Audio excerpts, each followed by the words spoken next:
Today's video is brought to you by Guardian Tales. Guardian Tales for the Nintendo Switch is a free-to-start action RPG available on the Switch eShop with beautiful and detailed pixel art style, with a story that's reminiscent of classic RPGs with a sci-fi fantasy theme, and features homages to other games, TV, films, and pop culture in a very enjoyable way. There's a wide variety of support characters and weapons, each with their own skills and abilities to keep things fresh and strategic.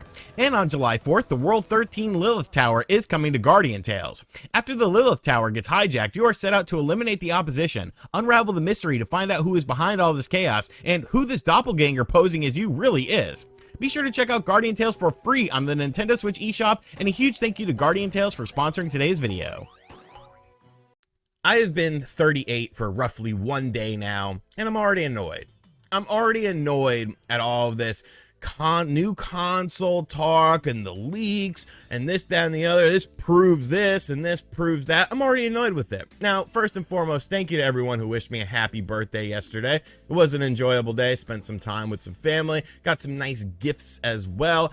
And of course, we did a live stream over on the second channel. Thank you to everyone who came out to that. It was a very good time. Make sure you subscribe to the second channel if you haven't yet. I'm doing retro videos on there now. People seem to really like them, and there's a bunch more coming. But let's get back to reality, the non-fun stuff, talking about these rumors and leaks that, God almighty. So first off, we're going to talk about the PlayStation 5 Slim, because I want to lead up to the Nintendo Switch 2 stuff, because we're going to be crushing dreams here with that. And with the PlayStation 5 Slim, at least maybe there's some sort of tangible evidence to it. So if you've been following the saga of the FTC Chronicles, where Microsoft is begging on their knees to let the make the FTC approve this transaction because they're in last place and they need a boost. If you read this stuff, it's almost embarrassing. Like, to see what Microsoft is saying. It's like, bro, just make some video games, like make some high quality games, and I bet people would buy your hardware. That's kind of how the video game industry has pretty much always worked, but alas, this seems to be the new move. Whatever, you know, no heat on Microsoft for that. I get it. I get that you're trying to convince people who don't understand anything about video games to let this, transaction go through, but it is embarrassing when you read some of this stuff. But Microsoft put out an interesting statement in the latest FTC briefing situation, basically confirming, at least in their mind, the existence of new PlayStation 5 hardware in the form factor of a PlayStation 5 Slim. Basically, during some closing arguments, they said the following: PlayStation likewise sells a less expensive digital edition for $399.99, of course, talking about the model that doesn't have the disc drive that's on the marketplace right now, and is expected to release a PlayStation 5 Slim later this year at the same reduced price point. So that's very interesting, because that's pretty much saying that PlayStation is going to do the PS5 Slim at $399.99. Obviously, the original PlayStation 5 here is a beefy boy, so I think a lot of people would like a slim model. Now, what's that slim model going to consist of in terms of features? Will it have a disc drive? I would have to imagine it would, because why would you do a slim digital thing at the same price point as your digital system that you have on the marketplace? So this could be a very attractive option for would-be purchasers, as it's going to be $100 less. You get a disc drive, and you're getting the same features and same quality as you get across all of the PlayStation 5 systems, but you have that additional disc drive. So do I think that there's any merit to this? More so than the Nintendo Switch 2 stuff that we're going to talk about in just a moment, because obviously this is a tradition for Sony at this point in time. They always do slim models of their systems as kind of like a little bit of a refresh since the PlayStation 2 era. I mean, yeah, you could say that the PS1 had the smaller one or whatever, but as far as like actually calling it a slim model, there's a PS2 Slim, a PS3 Slim, a PS4 Slim, and a PS5 Slim. However, I do still think that this is a bit of just sort of speculation. Obviously, there has been lots of rumors about a PlayStation 5 Slim. There's been rumors about the PlayStation 5 Pro as well, which I'm still not completely sold on that, but I think a slim model does make sense, especially if you're driving down costs of something with the disc drive and making it $399.99. You know, kind of a bit of an FU to the early adopters of the PlayStation 5 at the $500 price point, but I mean, that's just how it That's how it goes. You know, these systems are supposed to come down in price. They're not supposed to go up in price like we've seen in the post-pandemic era. So I would be fine with this. I wouldn't have a feeling of FOMO or anything, but I would be curious to see how they're shaving off $100 on this system, because obviously components for the PlayStation 5, I don't necessarily feel like they've gotten any cheaper, but I feel like it would be a more ergonomical design, and it could be a very attractive thing. So good job, Microsoft, hyping up the competition's new system. And if this is true, people are going to be looking at this as a great option at $400 to get something with a disc drive and a smaller form factor. Plus, you get the DualSense controller that a lot of people like. So, are you doing more damage than good by saying this sort of stuff? Is the end really justifying the means? I guess we'll have to see how this whole FTC thing pans out. But then, this buckle up, folks. Buckle up.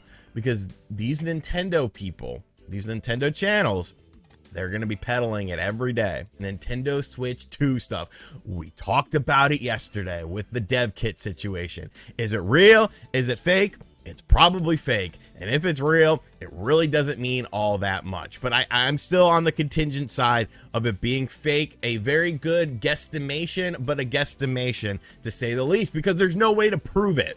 You know, there's no way to prove that they do or don't have a dev kit because of NDAs. So you'll never know whether or not they have a dev kit or not. And if they have a dev kit, it's not necessarily contingent that they're doing something right now for a 2023 release. You know, more than likely, this next Nintendo console, which we don't even know if it's a Switch 2. We just say Switch 2 because it gets good in the titles. It could be a brand new concept. You're going to tell me that Nintendo, with a president that's focused on business, is going to look at the next system and be like, hey, we need to have full backwards compatibility of this, knowing damn well the best-selling game on the Nintendo Switch is a Wii U game. They're not thinking we can make all these, you know, remastered editions or, you know, deluxe editions of games on the Nintendo Switch 2 that are only applicable to this system, that feature better frame rates and feature better resolutions and charge full price again and make all of our money back a million times over. All right, that's a story for another day, though. That's something I'm when people say, oh, it's going to have backwards compatibility, you don't know that. But just like this, the news story is that on the developer backend for the Nintendo platforms where you can create games and submit them to Nintendo, there is a new listing for it. There's an image of it that's floating around on the internet, and basically this image shows NX2 has now been added to the developer portal so that you can add games to the Nintendo NX2 even though you don't have a dev kit for it. So I guess the mindset is that there are some people that do have a dev kit for this system and they can access the Nintendo NX2 side of things. So Activision doesn't have one of these, who has been a good partner on the Switch. While it might not be, you know, exclusive titles, they have done a lot of ports like your Tony Hawk's, your Crash Bandicoots and all that stuff. So Activision, because Bobby Kotick said, we established this a couple days ago, that Bobby Kotick was just talking out his ass. He's assuming it's going to be a PlayStation 4 or an Xbox One level of power based on Nintendo, but he wasn't actually talking about anything rooted in reality.